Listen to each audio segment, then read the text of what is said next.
Ce soir-là, dans ce restaurant élégant de la rue Saint-Honoré, mon fils a crié devant tous les convives « Ma femme ne ment pas !» Et tout le monde s'est retourné vers moi. Comme si j'étais une voleuse. Je m'appelle Oriana Mirmont. J'ai 65 ans. Et voici l'histoire que j'ai gardée pour moi bien trop longtemps. Tout a commencé par un simple dîner en famille. Philippe, mon fils unique, avait insisté pour que nous nous retrouvions tous ensemble. Lui, sa femme Samia, et moi. Un dîner comme tant d'autres. Ou du moins, c'est ce que je croyais. J'avais mis ma robe bleu marine, celle que mon défunt mari aimait tant, et autour de mon cou, le collier de perles qu'il m'avait offert pour nos 30 ans de mariage. Je le portais toujours lors des grandes occasions. C'était ma façon de le garder près de moi. Le restaurant était magnifique. Nappe blanche, lumière tamisée, piano discret en fond sonore. Philippe avait réservé une table près de la fenêtre. Il souriait beaucoup ce soir-là. Trop, peut-être. Samia, elle, regardait son téléphone, l'air absent. « Maman, tu es ravissante », m'avait dit Philippe en m'embrassant. Samia avait à peine levé les yeux. « Bonsoir, Oriana », avait-elle murmuré, sans sourire. Nous avons commandé. J'ai choisi un poisson grillé, simple et léger. Samia a pris le plat le plus cher de la carte. Philippe ne disait rien. Il ne disait jamais rien. Pendant le repas, j'ai senti quelque chose d'étrange. Une tension.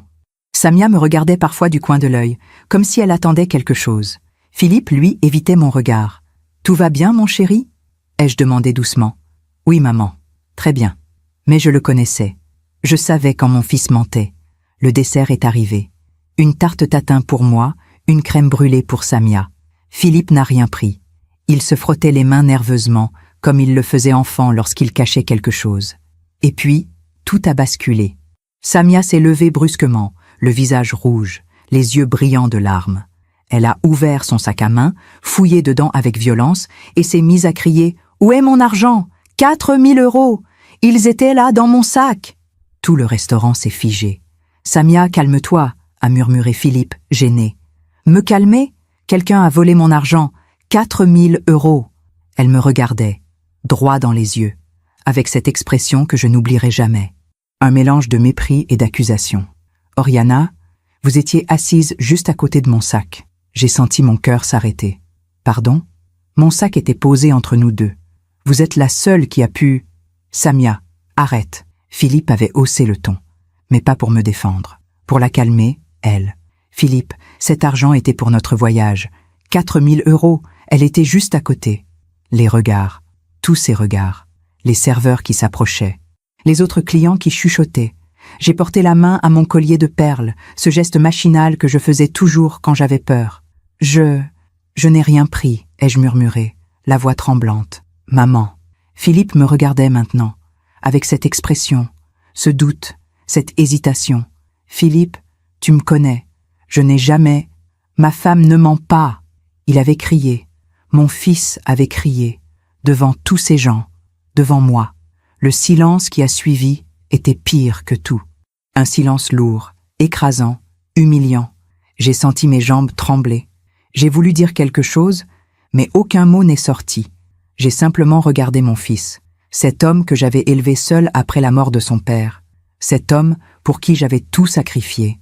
Et il me regardait comme si j'étais une étrangère, comme si j'étais une voleuse. Parfois, on fait confiance à ceux qui ne la méritent pas. Et vous, avez-vous déjà été déçu par quelqu'un que vous aimiez ?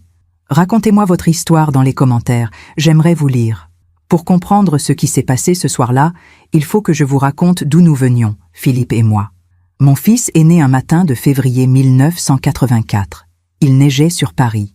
Mon mari, Henri, conduisait si vite vers la maternité que j'ai cru que nous n'arriverions jamais. Mais nous sommes arrivés. Et Philippe est né avec les premiers rayons du soleil. Un bébé parfait, aux yeux noisettes, aux petites mains qui cherchaient déjà les miennes. Henri l'a pris dans ses bras et m'a dit « Oriana, nous venons de créer quelque chose d'éternel. » Il avait raison. Mais il ne savait pas encore combien cette éternité serait courte pour lui. Philippe avait 12 ans quand Henri est parti.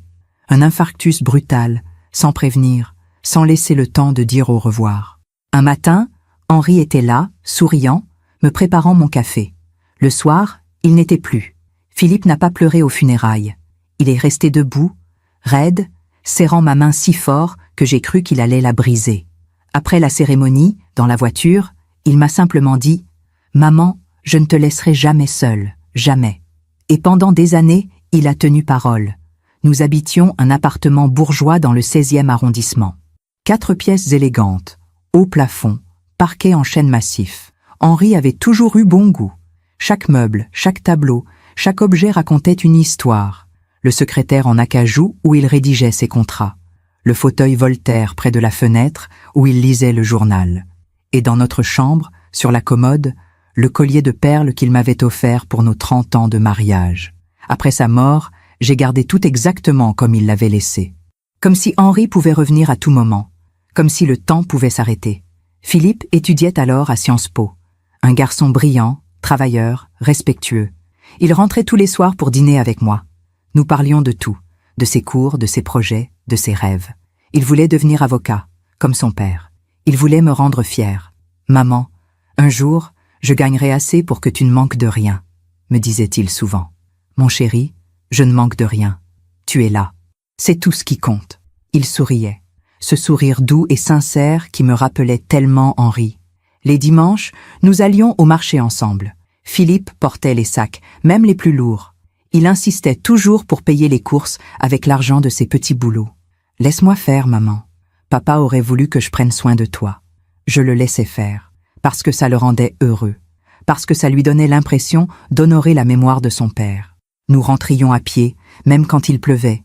Philippe me racontait ses journées, ses amis, ses professeurs. Il me parlait de tout. Enfin, presque tout. Il ne m'a jamais parlé d'elle. Pas au début. Samia est apparue dans sa vie comme une ombre, discrète, presque invisible. Philippe avait alors 28 ans. Il finissait son master en droit. Un soir, il est rentré plus tard que d'habitude. Il avait cet air étrange, gêné, heureux et inquiet à la fois. « Maman, j'ai rencontré quelqu'un. » Mon cœur s'est serré.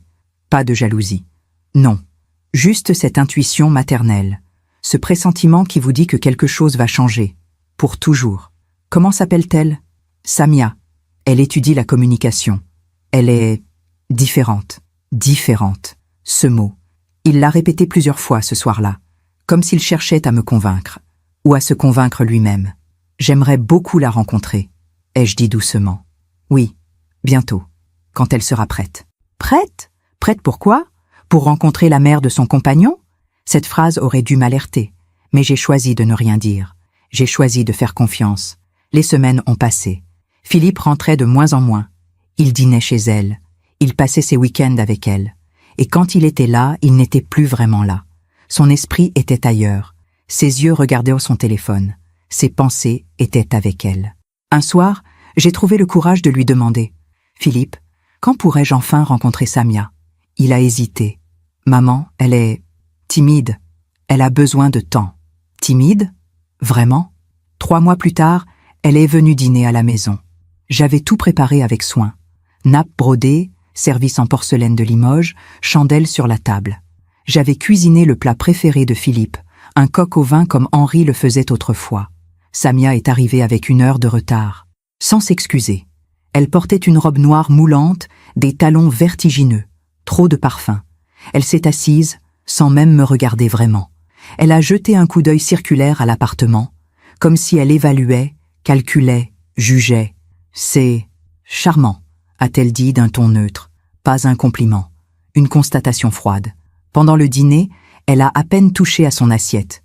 Elle parlait surtout d'elle, de ses ambitions, de ses projets, de ses rêves de voyage et de luxe. Philippe la regardait avec admiration. Moi, je la regardais avec prudence. À un moment, elle a pris mon collier de perles posé sur le buffet. « C'est joli, ça doit valoir cher. C'était un cadeau de mon mari. » Ah, elle l'a reposé sans délicatesse, comme si c'était sans importance. Après son départ, j'ai demandé à Philippe « Elle te rend heureux ?»« Oui, maman, très heureux. Alors je suis heureuse pour toi. » Mais je mentais. Pour la première fois depuis la mort d'Henri, je mentais à mon fils. Parce que je savais. Au fond de moi, je savais déjà. Cette femme n'était pas venue chercher l'amour. Elle était venue chercher autre chose. Pendant que je raconte tout cela, je me demande d'où vous m'écoutez. Écrivez le nom de votre ville en commentaire. 6 mois après ce premier dîner, Philippe m'a annoncé qu'il allait emménager avec Samia. Nous étions assis dans le salon, ce dimanche après-midi de juin. La lumière dorée du soleil traversait les rideaux de dentelle. J'étais en train de repriser une nappe ancienne, un geste que ma propre mère m'avait appris. Philippe buvait son thé, silencieux, le regard fixé sur sa tasse. « Maman, il faut que je te parle. » J'ai posé mon aiguille, j'ai senti mon cœur se serrer. Quand un fils commence par ces mots, une mère sait toujours que quelque chose va changer. Je t'écoute, mon chéri.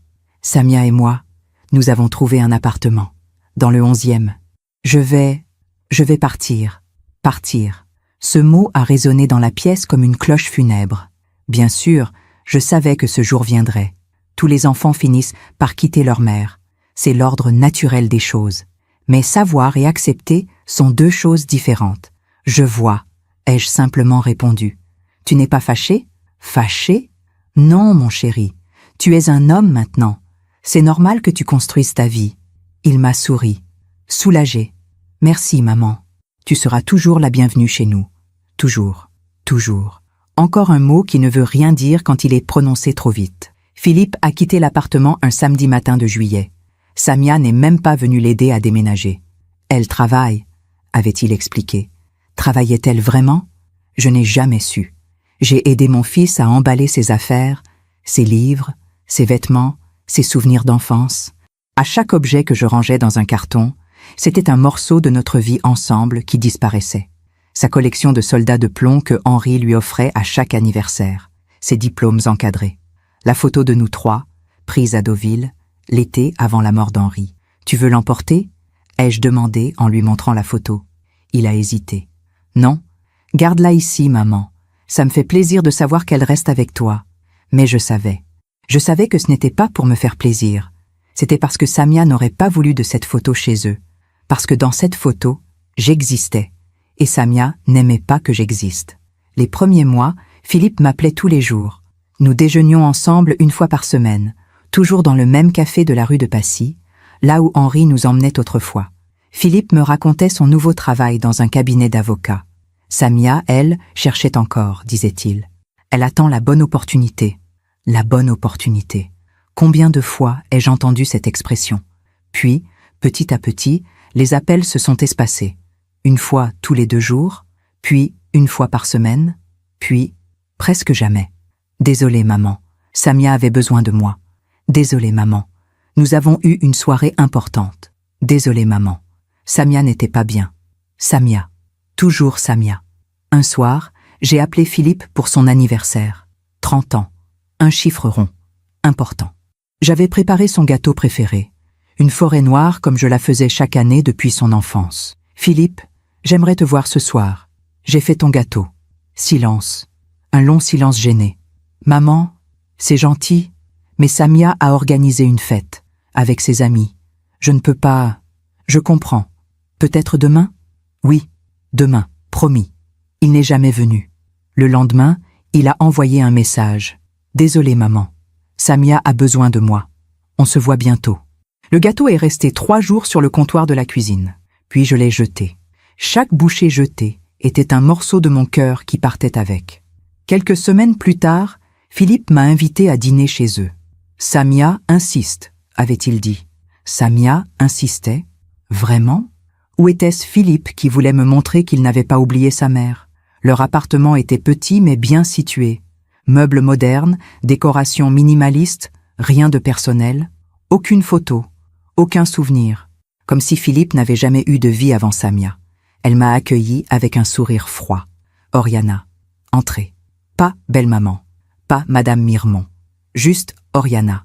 Comme si j'étais une connaissance lointaine. Une invitée sans importance. Le dîner était commandé. Des sushis dans des barquettes en plastique. Rien de fait maison. Rien de préparé avec soin. Philippe semblait gêné. Samia n'a pas eu le temps de cuisiner. Samia n'a jamais eu le temps. Pour rien. Sauf pour elle-même. Pendant le repas, elle parlait. Beaucoup. De ses projets, de ses envies, de ses frustrations. Philippe l'écoutait, attentif, comme un élève devant son professeur. Moi, j'étais transparente, invisible.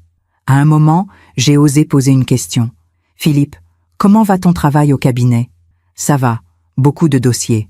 Tu aimes ce que tu fais ?» Samia a coupé. « Il travaille trop, tout le temps. Je ne le vois jamais. » Philippe a baissé les yeux, comme un enfant pris en faute. Mais c'est pour nous, Samia, pour notre avenir.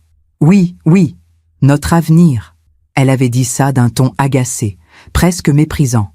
J'ai senti une boule dans ma gorge. Mon fils, cet homme brillant, ce garçon plein de rêves, était en train de devenir une ombre qui travaillait, payait, obéissait. En partant ce soir-là, j'ai embrassé Philippe sur le seuil. Tu me manques, mon chéri. Toi aussi, maman. Mais il n'a rien ajouté. Aucune promesse. Aucun engagement. Juste ces 3 mots vides, prononcés par habitude, par politesse. Samia est restée à l'intérieur. Elle n'a même pas dit au revoir. Les mois suivants, j'ai essayé de garder le contact. Des appels, des messages, des invitations à déjeuner. Philippe répondait toujours avec retard, toujours avec des excuses. Désolé, maman. Samia et moi avons prévu quelque chose. Désolé, maman. Samia n'est pas d'humeur. Désolé, maman. Désolé. Ce mot était devenu son unique réponse. Puis est arrivé Noël. Notre premier Noël séparé depuis la mort d'Henri. J'avais décoré l'appartement comme autrefois. Guirlandes au sapin, bougies parfumées, table dressée pour 3. Parce que j'espérais encore. J'espérais que Philippe viendrait, qu'il se souviendrait de nos traditions, de nos rires, de nos soirées près du feu de cheminée, quand il était petit et qu'Henri lisait des contes en imitant des voix ridicules. Le 24 décembre, en fin d'après-midi, Philippe a appelé. « Maman, je suis désolé, nous ne pourrons pas venir ce soir. » Pourquoi ? Samia veut qu'on passe Noël avec ses parents, en Normandie. Mais, Philippe, nous avons toujours fêté Noël ensemble. Je sais, maman. Mais Samia, elle insiste. Ses parents sont importants pour elle. Tu comprends ? Non, je ne comprenais pas. Ou plutôt, je comprenais trop bien. Et moi ? Je suis importante pour toi. Silence. Maman, ne dis pas ça. Bien sûr que tu es importante. Mais je ne peux pas décevoir Samia. Pas maintenant. Elle traverse une période difficile. Une période difficile. Elle traversait toujours une période difficile. Comme par hasard. Très bien, Philippe. Passe un bon réveillon. Maman, je t'aime, mon chéri. Embrasse Samia pour moi. J'ai raccroché avant qu'il n'entende ma voix se briser. Ce soir-là, j'ai dîné seul, face au sapin, face aux 3 assiettes que j'avais préparées. J'ai porté mon collier de perles, celui qu'Henri m'avait offert, et j'ai pleuré. Pour la première fois depuis des années, j'ai pleuré, parce que je venais de comprendre quelque chose de terrible. Mon fils ne m'avait pas quitté pour construire sa vie. Mon fils m'avait quitté parce qu'on lui avait demandé de choisir, et il n'avait pas choisi moi. Après ce Noël solitaire, j'ai pris une décision. Une décision que beaucoup de mères prennent quand elles sentent qu'elles perdent leur enfant. J'ai décidé de me taire, de ne plus rien exiger, de ne plus rien attendre. Je me suis dit que si je devenais invisible, légère, sans demande, peut-être que Philippe reviendrait de lui-même, peut-être qu'il se souviendrait de moi, peut-être que Samia finirait par se lasser de son emprise. Comme si l'amour d'une mère pouvait disparaître dans le silence pour mieux réapparaître un jour. Quelle erreur j'ai faite. Les mois ont passé. J'ai arrêté d'appeler tous les jours. J'ai arrêté d'inviter Philippe à déjeuner. J'ai attendu qu'il vienne à moi, qu'il se manifeste, qu'il me donne un signe. Parfois, il envoyait un message, court, impersonnel. « Bonjour maman, j'espère que tu vas bien. Bise, bise, pas je t'aime, pas tu me manques. Juste, bise, comme on signe un courrier administratif. » Je répondais toujours avec chaleur, avec tendresse, comme si de rien n'était. « Tout va bien, mon chéri. Et toi, comment vas-tu » Parfois il répondait, parfois non. Les semaines se transformaient en mois. Janvier, février, mars, avril. Le printemps est arrivé. Les arbres du 16e arrondissement ont fleuri. Les terrasses des cafés se sont remplies de rires et de conversations. Et moi, j'étais seule, dans cet appartement trop grand, avec les fantômes d'Henri et de Philippe partout. Le fauteuil Voltaire où Henri lisait son journal. Vide. La chambre de Philippe, intacte depuis son départ. Vide. Le salon où nous fêtions Noël ensemble. Vide. J'ai commencé à sortir davantage, pour ne plus penser, pour ne plus attendre un appel qui ne venait jamais. Je marchais le long de la Seine. Je visitais des musées. Je lisais dans les jardins du Trocadéro, comme si bouger pouvait m'empêcher de sentir la douleur. Mais la douleur était toujours là, sourde, permanente, comme une blessure qui ne guérit jamais vraiment. Un matin de mai, Philippe a enfin appelé. Maman, ça fait longtemps. Comment vas-tu? Ça fait longtemps. 4 mois. 120 jours. Mais je n'ai rien dit. Je vais bien, mon chéri. Et toi? Bien. Le travail est intense, mais ça va. Et Samia? Un silence. Bref, calculé. Elle va bien aussi. Justement, elle aimerait qu'on se voie. Tous les 3. Samia aimerait. Pas Philippe. Samia. Avec plaisir. Quand? Ce dimanche, pour déjeuner. On t'invite dans un petit restaurant sympa. Samia connaît le chef. Samia connaît toujours quelqu'un. Partout. C'était son pouvoir. Ou son mensonge. Je n'ai jamais vraiment su. Merci Philippe. J'accepte avec joie. Parfait. Je t'envoie l'adresse. À dimanche, maman. À dimanche, mon chéri. Il a raccroché avant que je puisse ajouter « Je t'aime ». Le dimanche est arrivé. J'ai passé des heures à me préparer. Comme si mon apparence pouvait changer quelque chose. Comme si être élégante pouvait me rendre plus aimable aux yeux de Samia.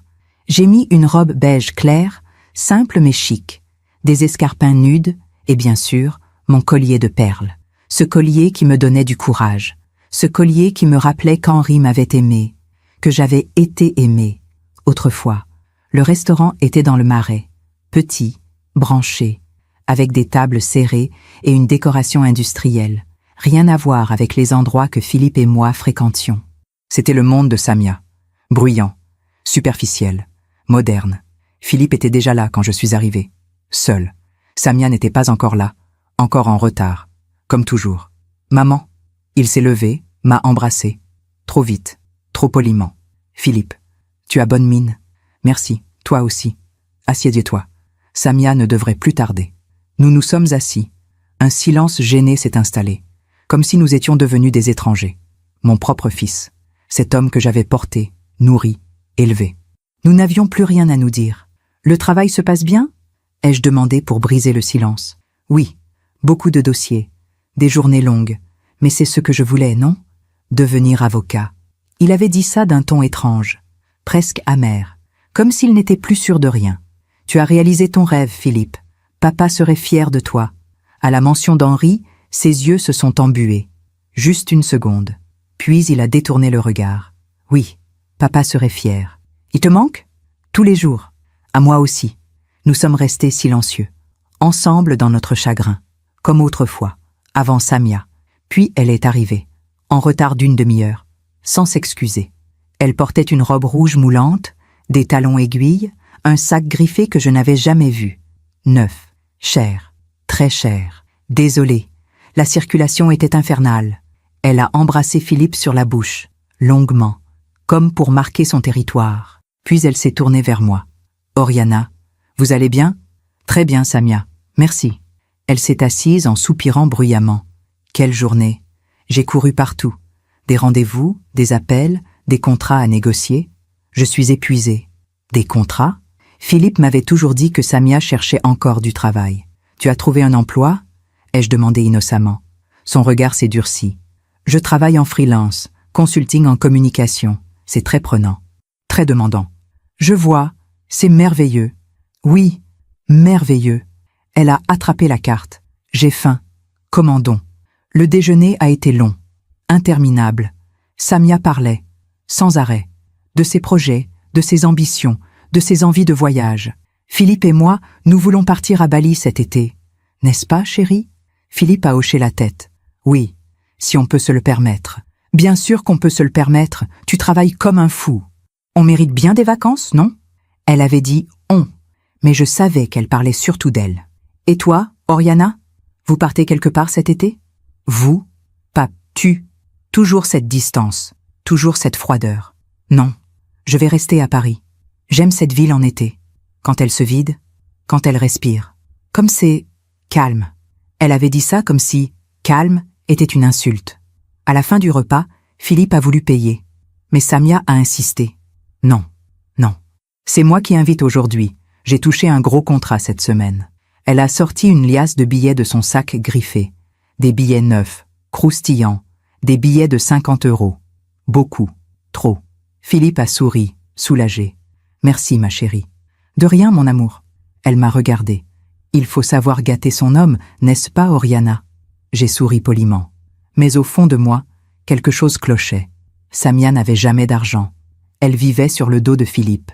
Et soudain, elle avait une liasse de billets, un sac neuf, des projets de voyage, mais je n'ai rien dit, parce que j'avais décidé de me taire, de ne plus rien exiger, de ne plus rien questionner. Nous sommes sortis du restaurant. Philippe m'a raccompagné jusqu'au métro. Samia est partie de son côté. « J'ai un rendez-vous », avait-elle dit en consultant son téléphone. Un rendez-vous. Un dimanche après-midi. « Vraiment ? Philippe, on se voit bientôt ?» ai-je demandé en embrassant mon fils. « Oh, oui maman, promis. » Encore cette promesse. Encore ce mensonge. « Tu es heureux, Philippe ? Vraiment heureux ?»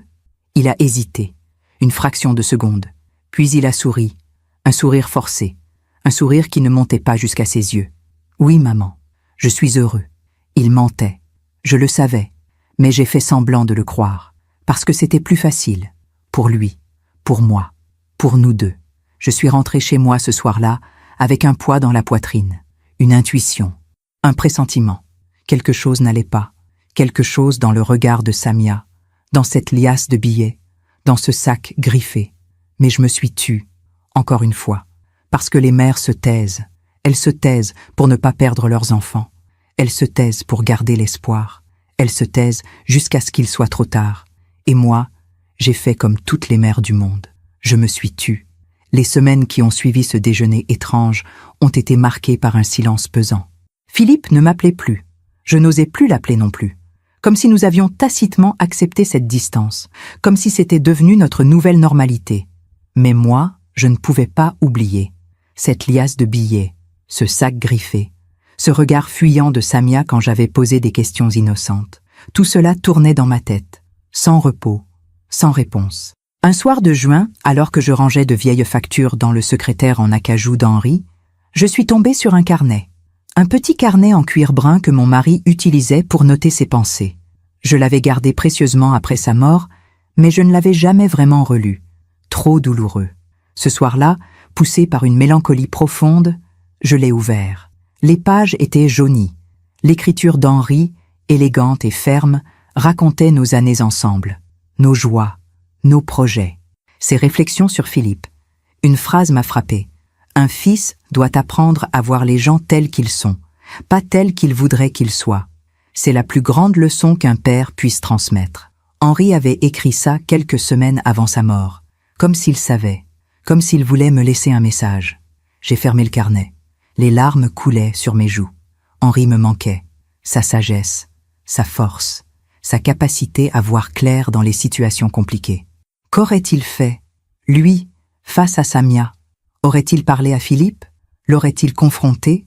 Ou aurait-il, comme moi, choisi le silence pour ne pas créer de rupture? Je ne le saurais jamais. Quelques jours plus tard, alors que je faisais mes courses au marché de Passy, j'ai croisé Madeleine, une vieille amie de la famille. Nous nous connaissions depuis des décennies. Nos maris travaillaient ensemble autrefois. Nos fils avaient joué ensemble quand ils étaient petits. « Oriana, quelle surprise !» Elle m'a embrassée chaleureusement. « Madeleine, comment vas-tu ?»« Bien, bien. Et toi ? Et Philippe ? » ?»« Philippe va bien. Il travaille beaucoup. »« Ah oui, c'est vrai. Il est avocat maintenant. Et il s'est marié, non ?»« Marié ? » Mon cœur a fait un bond. « Non, pas encore. Il vit avec quelqu'un. Samia. »« Ah !» Madeleine a froncé les sourcils. J'avais cru comprendre. Enfin, peu importe. Mais dis-moi, tu la connais bien, cette Samia ? Un peu. Pourquoi ? Madeleine a jeté un coup d'œil autour d'elle, comme si elle craignait d'être entendue. Je ne devrais peut-être pas te dire ça, mais mon neveu, Thomas, travaille dans la restauration. Il gère un restaurant dans le 8e. Et il m'a dit avoir vu une jeune femme correspondant à la description de Samia plusieurs fois ces derniers mois. Toujours avec le même homme. Un homme d'affaires, à ce qu'il paraît. Toujours très proche. Mon sang s'est glacé. Proche comment ? Eh bien, Madeleine semblait gênée. Ils dînaient ensemble, souvent, et ils semblaient intimes, très intimes. Thomas m'a dit qu'il les avait vus s'embrasser une fois, sur le parking. J'ai senti mes jambes trembler. J'ai dû m'appuyer sur un étal de fruits pour ne pas tomber. Tu es sûr que c'était elle ? Thomas m'a montré une photo sur les réseaux sociaux. Il voulait vérifier. C'était bien elle. Cheveux noirs, très maquillée, sac de luxe. Je vois. Oriana, je suis désolée. Je ne voulais pas... Peut-être que ce n'est un rien. Peut-être qu'il s'agit d'un malentendu. Oui, peut-être. Mais nous savions toutes les deux que ce n'était pas un malentendu. Je suis rentrée chez moi ce jour-là avec une certitude douloureuse. Samia trompait Philippe. Peut-être depuis le début. Peut-être depuis toujours. Mais que pouvais-je faire? Lui dire? Philippe me croirait-il? Ou penserait-il que j'inventais tout ça parce que je n'aimais pas Samia? Parce que j'étais jalouse? J'ai passé des nuits blanches à réfléchir, à peser le pour et le contre, à imaginer toutes les conséquences possibles. Si je parlais et que Philippe me croyait, il serait détruit, brisé, et il m'en voudrait peut-être de lui avoir ouvert les yeux. Si je parlais et qu'il ne me croyait pas, je le perdrais définitivement. Il choisirait Samia, et je deviendrais la mère encombrante, la mère paranoïaque, la mère qu'on évite. Alors j'ai décidé d'attendre, de surveiller, de chercher des preuves, parce qu'on ne peut pas accuser quelqu'un sans preuve, surtout quand cette personne a déjà pris le contrôle de votre fils. Juillet est arrivé, Paris s'est vidé, les touristes ont envahi les rues, les Parisiens sont partis en vacances. Moi, je suis restée, comme toujours. Un après-midi étouffant, alors que je me promenais près du Trocadéro, j'ai reçu un appel de Philippe. « Maman », sa voix était étrange, tendue. « Philippe, tout va bien ?»« Oui. Enfin, je voulais te prévenir. Samia et moi, nous organisons un dîner important, pour son anniversaire, dans un restaurant chic, et nous aimerions que tu viennes. Son anniversaire. Je ne savais même pas quand Samia était née. Elle ne m'avait jamais rien dit. Philippe non plus. Bien sûr. Quand? Samedi prochain, le 15 juillet. C'est un restaurant que Samia adore, sur les Champs-Élysées, le Miraval. Tu connais? Le Miraval, un restaurant hors de prix, étoilé. Le genre d'endroit où un simple dîner coûte plusieurs centaines d'euros par personne. Non, mais je serais ravie de venir. Parfait. On se retrouve là-bas à 20h. Sois à l'heure, d'accord? Samia, elle tient à ce que tout soit parfait. Samia tient toujours à ce que tout soit parfait. Pour elle. Je serai à l'heure, Philippe. Promis. Merci, maman. À samedi. Il a raccroché, sans me demander comment j'allais, sans me dire qu'il m'aimait, sans rien. Les jours suivants, je me suis préparée avec soin. J'ai fait nettoyer ma plus belle robe. Un fourreau noir, élégant, intemporel. J'ai pris rendez-vous chez le coiffeur. J'ai choisi mes escarpins les plus raffinés. Et bien sûr, j'ai prévu de porter mon collier de perles. Ce collier qui me donnait toujours du courage. Ce collier qui me rappelait qui j'étais avant de devenir cette mère invisible. Le samedi est arrivé. J'ai passé l'après-midi à me préparer, comme une actrice avant d'entrer en scène. J'avais un mauvais pressentiment, une intuition sourde, quelque chose dans le ton de Philippe au téléphone, quelque chose dans cette invitation. Pourquoi Samia voulait-elle soudain que je sois là pour son anniversaire? Elle qui m'avait toujours tenue à distance, qui ne m'avait jamais vraiment acceptée. Pourquoi maintenant? J'ai pris un taxi pour me rendre au restaurant. Le trajet m'a semblé interminable. Paris brillait sous les lumières du soir. Les Champs-Élysées étaient bondés de touristes, de couples, de familles heureuses. Et moi, j'allais dîner avec mon fils et une femme qui le détruisait à petit feu. Le restaurant était encore plus impressionnant que je l'avais imaginé. Façade élégante, portier en uniforme, lumière tamisée, musique de piano en fond sonore. J'ai donné mon nom à l'entrée. Madame Mirmont. Je suis invitée par Monsieur Philippe Mirmont. Le maître d'hôtel a consulté son registre. Bien sûr, par ici, madame. Il m'a guidée à travers une salle somptueuse, nappe blanche immaculée, couverts en argent, verres en cristal. Tout respirait le luxe, le raffinement, l'excès. Philippe et Samia étaient déjà installés à une table près d'une grande baie vitrée donnant sur l'avenue. Philippe portait un costume sombre. Samia, une robe rouge écarlate, décolletée, provocante. Ses cheveux étaient relevés, ses lèvres peintes d'un rouge profond. Elle portait des bijoux que je ne lui avais jamais vus. Collier en or, boucles d'oreilles scintillantes, bracelets massifs. Elle ressemblait à une reine, ou à une actrice, ou à quelqu'un qui joue un rôle. « Maman !» Philippe s'est levé. Il m'a embrassée, rapidement, nerveusement. « Bonsoir, Philippe. Bonsoir, Samia.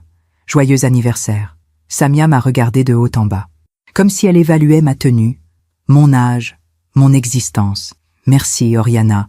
Asseyez-vous. » Je me suis assise. J'ai posé mon sac à mes pieds. J'ai souri, poliment, comme on sourit à des gens qu'on ne connaît pas vraiment. Le serveur est arrivé, nous avons commandé. Samia a choisi le homard, Philippe, un filet de bœuf, moi, un poisson grillé. Simple, discret. Pendant l'apéritif, Samia parlait. Beaucoup. De son anniversaire, de ses projets, de ses envies. Cette année, j'ai 32 ans. 32 ans? Vous vous rendez compte? Le temps passe si vite. J'ai l'impression que ma vie commence à peine. Sa vie commençait à peine. Et celle de Philippe? Qu'en faisait-elle? Vous avez encore toute la vie devant vous, ai-je répondu poliment. Oui, et je compte bien en profiter. N'est-ce pas, Philippe? Philippe a hoché la tête. Oui, ma chérie. Samia a posé sa main sur celle de Philippe, possessive, territoriale. Puis elle m'a regardée. D'ailleurs, Oriana, j'ai quelque chose à vous dire. Mon cœur s'est serré. Oui? Philippe et moi, nous avons décidé de nous marier, l'année prochaine, en juin. Le sol s'est dérobé sous mes pieds. Je me demande encore si j'ai fait le bon choix. Et vous? Qu'auriez-vous fait à ma place? Nous marier, l'année prochaine, en juin. Les mots de Samia résonnaient dans ma tête comme une cloche funèbre. Philippe et Samia, mariés, unis pour toujours. Ou du moins, c'est ce qu'il croyait. J'ai regardé mon fils. Il souriait, un sourire faible, un sourire qui ne montait pas jusqu'à ses yeux, comme s'il jouait un rôle, comme s'il récitait une réplique apprise par cœur. C'est merveilleux, ai-je réussi à articuler. Merveilleux. Le mot est sorti de ma bouche comme un mensonge poli, un mensonge maternel, n'est-ce pas? Samia rayonnait. Elle avait gagné. Elle le savait. Nous voulions vous l'annoncer ce soir. C'est un moment spécial. Mon anniversaire. Notre décision. Tout est parfait. Parfait. Encore ce mot.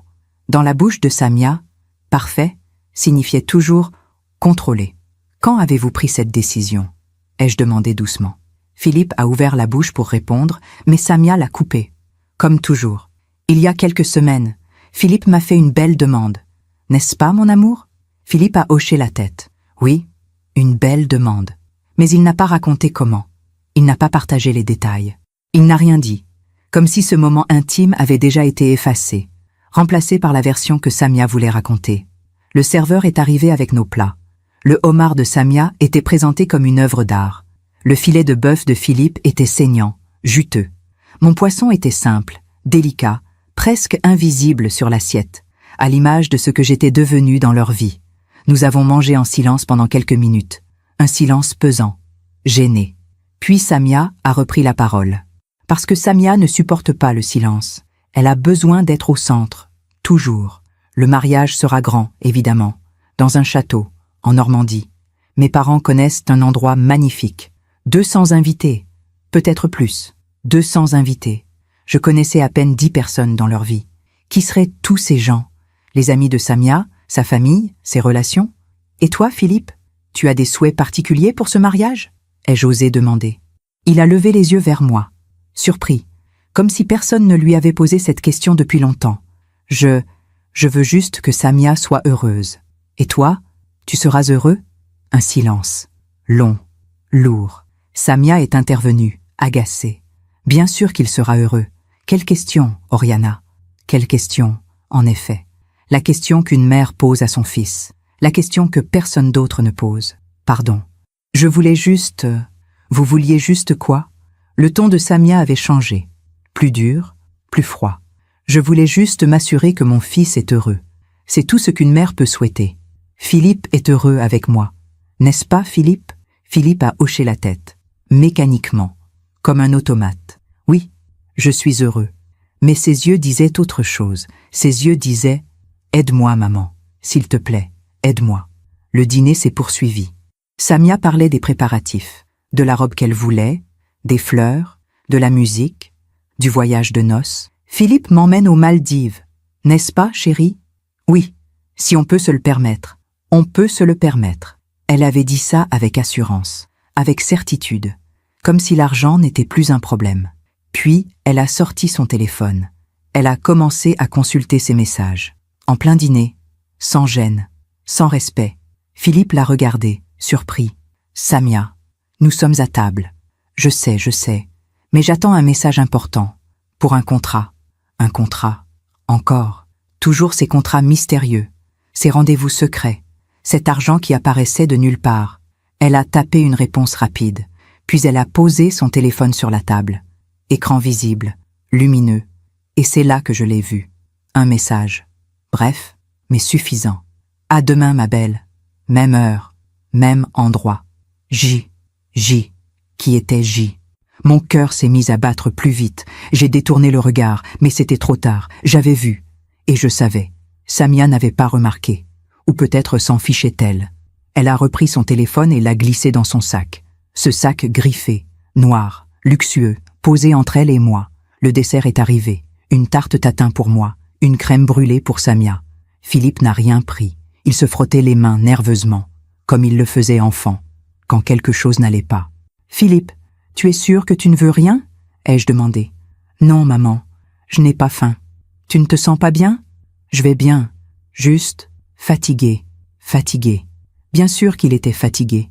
Fatigué de travailler sans relâche, fatigué de payer pour les caprices de Samia, fatigué de jouer un rôle qu'il n'avait jamais vraiment choisi. Samia a terminé sa crème brûlée en quelques bouchées, puis elle a commandé du champagne. Pour fêter nos fiançailles, le champagne est arrivé. Une bouteille hors de prix, Moët & Chandon, rosé, froid, pétillant. Le serveur a rempli nos coupes. Samia a levé la sienne. « À nous, à notre avenir, à l'amour !» Philippe a levé sa coupe, machinalement. Moi aussi. Mais je n'ai pas bu. Je ne pouvais pas. Pas quand je savais ce que je savais. Samia a vidé sa coupe d'un trait. Encore une. Elle riait. Trop fort. Trop longtemps. Philippe la regardait avec inquiétude. « Samia, ça va? Tu as beaucoup bu ce soir. »« Je vais très bien, c'est mon anniversaire. J'ai le droit de m'amuser, non ?» Elle a rempli sa coupe à nouveau. Et l'a vidée encore. Ses joues étaient rouges, ses yeux brillants. Elle était ivre, ou presque. C'est à ce moment-là que tout a basculé. Samia a voulu prendre son sac. Elle l'a ouvert brusquement, maladroitement, et tout son contenu s'est renversé sur la table. Son téléphone, son rouge à lèvres, ses clés, son portefeuille et une liasse de billets, une énorme liasse de billets. Des billets de 50 €, des billets de 100 €, neufs, propres, attachés par un élastique. Philippe est devenu pâle. « Samia, c'est quoi tout cet argent ? » C'est mon argent, de mes contrats. Combien il y a là-dedans ? Je ne sais pas. 3 000, 4 000, peut-être plus. 4 000 €, en liquide, dans son sac. Philippe la regardait, incrédule. « Mais pourquoi tu gardes autant d'argent en liquide ? » Parce que j'aime l'avoir sur moi. Au cas où. Au cas où quoi ? Philippe, arrête de me poser des questions. C'est mon anniversaire, tu gâches tout. Elle a commencé à ramasser frénétiquement ses affaires, nerveuse, paniquée presque. Mais j'ai remarqué quelque chose. Un détail, un tout petit détail. Parmi les billets, il y avait un bout de papier, un reçu, ou une note, avec une écriture manuscrite. « Pour toi, ma belle, continue comme ça. J, encore ce J. » Mon sang s'est glacé.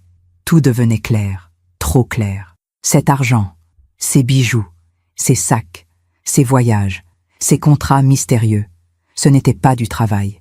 C'était quelqu'un, un homme qui payait, un homme qui entretenait Samia pendant qu'elle vivait avec Philippe, un homme qu'elle embrassait, un homme qu'elle voyait en secret.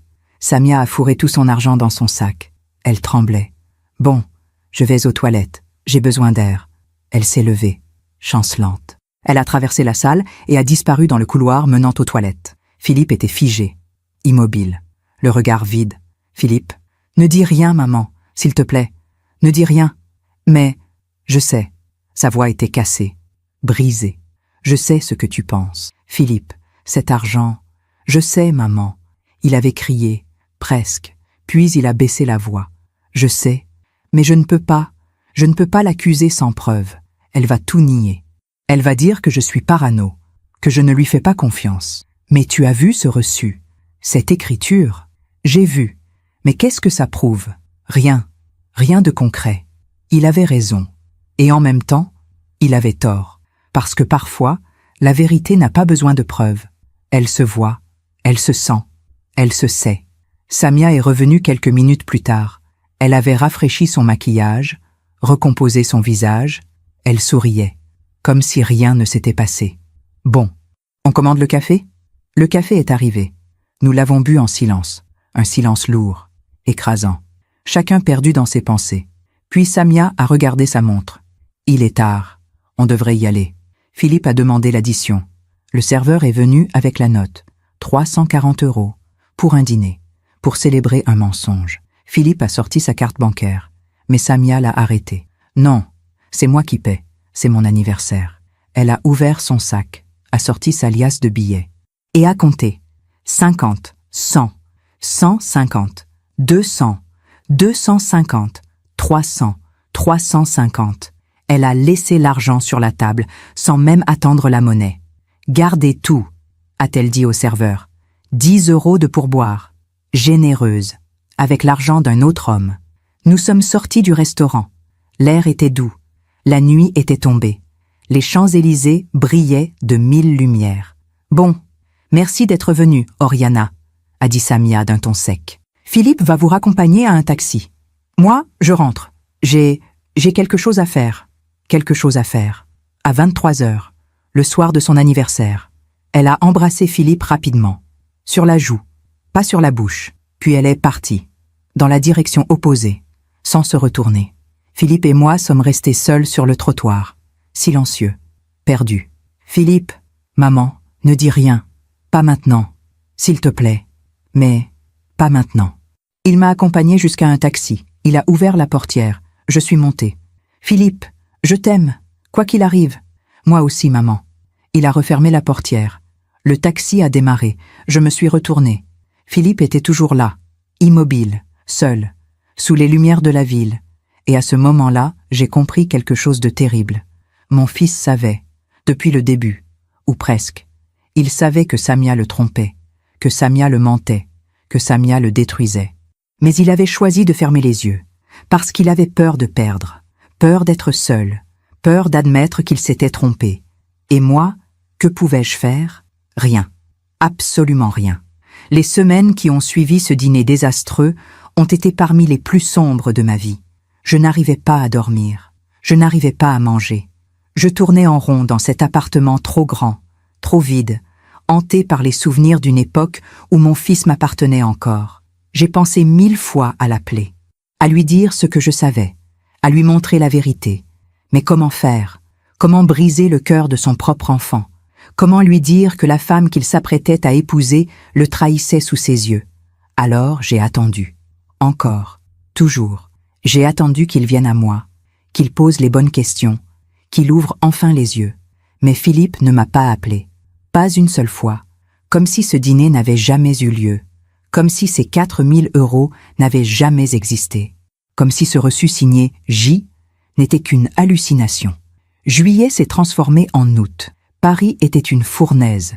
Les rues étaient désertes. Les volets des immeubles fermés. La ville entière semblait retenir son souffle.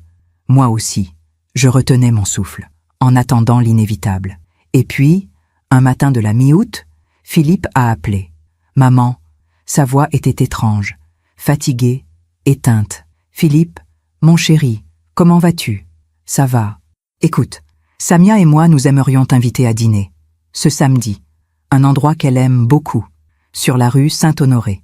La rue Saint-Honoré, l'endroit où tout allait basculer. Mais je ne le savais pas encore. Avec plaisir, Philippe. Parfait. 19h30. Je t'envoie l'adresse. Philippe, tout va bien? Tu as l'air... Tout va bien, maman. À samedi. Il a raccroché avant que je puisse insister. J'ai passé les jours suivants dans un état d'anxiété permanente. Quelque chose se préparait. Je le sentais. Cette intuition maternelle qui ne trompe jamais. Ce pressentiment qui vous dit que la vie s'apprête à changer. Encore. Définitivement. Le samedi est arrivé. J'ai mis ma robe bleu marine, celle qu'Henri aimait tant. J'ai attaché mon collier de perles autour de mon cou. Chaque perle était comme une prière. Chaque perle me donnait un peu de courage. Le restaurant était élégant, moderne, avec cette fausse chaleur des endroits trop chers, nappe blanche, lumière tamisée, piano discret. Philippe et Samia étaient déjà là, assis près d'une grande baie vitrée. Philippe portait une chemise blanche froissée, les traits tirés, les yeux cernés, comme s'il n'avait pas dormi depuis des semaines.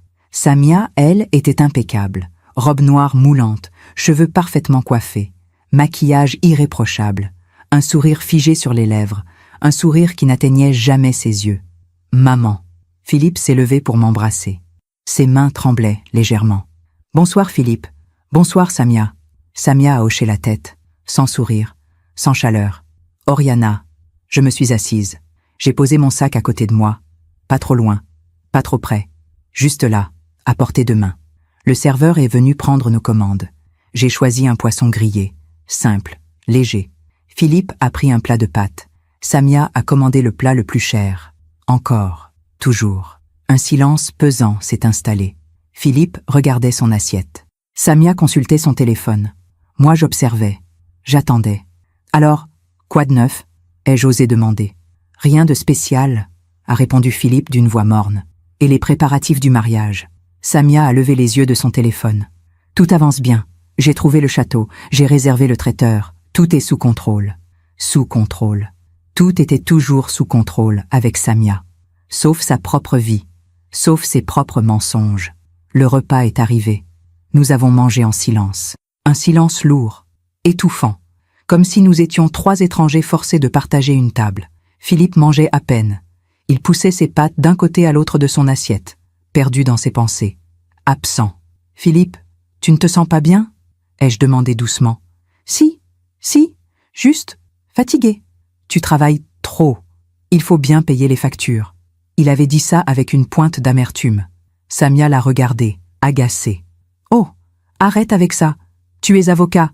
Tu gagnes bien ta vie. » Je gagne bien ma vie, oui, mais tout part, tout le temps. Tout part où? Tu sais très bien où. Un silence glacial. Samia a reposé sa fourchette brutalement. Si tu as quelque chose à dire, Philippe, dis-le. Non, rien. Oublie. Mais je voyais la tension, la colère contenue, la frustration accumulée. Philippe était au bord de l'explosion. Le dessert est arrivé. Une tarte tatin pour moi. Une crème brûlée pour Samia. Philippe n'a rien pris. Et puis, tout a basculé. Samia a voulu prendre son sac. Elle l'a ouvert. Elle a fouillé dedans. Puis son visage a changé. D'un coup, pâle, tendu, paniqué. Où est mon argent? Philippe a levé les yeux. Quoi? Mon argent? 4 000 €? Ils étaient dans mon sac. J'ai senti mon cœur s'arrêter. Samia, calme-toi. Tu as dû les oublier à la maison. Bon, non. Je les ai mis dans mon sac ce matin. Je les ai comptés. 4 000 €. Ils étaient là. Elle vidait son sac sur la table. Frénétiquement, violemment. Son téléphone, son rouge à lèvres, ses clés, son portefeuille. Mais pas de liasse de billets. Quelqu'un a volé mon argent. Les gens commençaient à se retourner, à regarder, à chuchoter. Philippe était rouge de honte. Samia, s'il te plaît, pas ici. Pas ici? Quelqu'un a volé mon argent.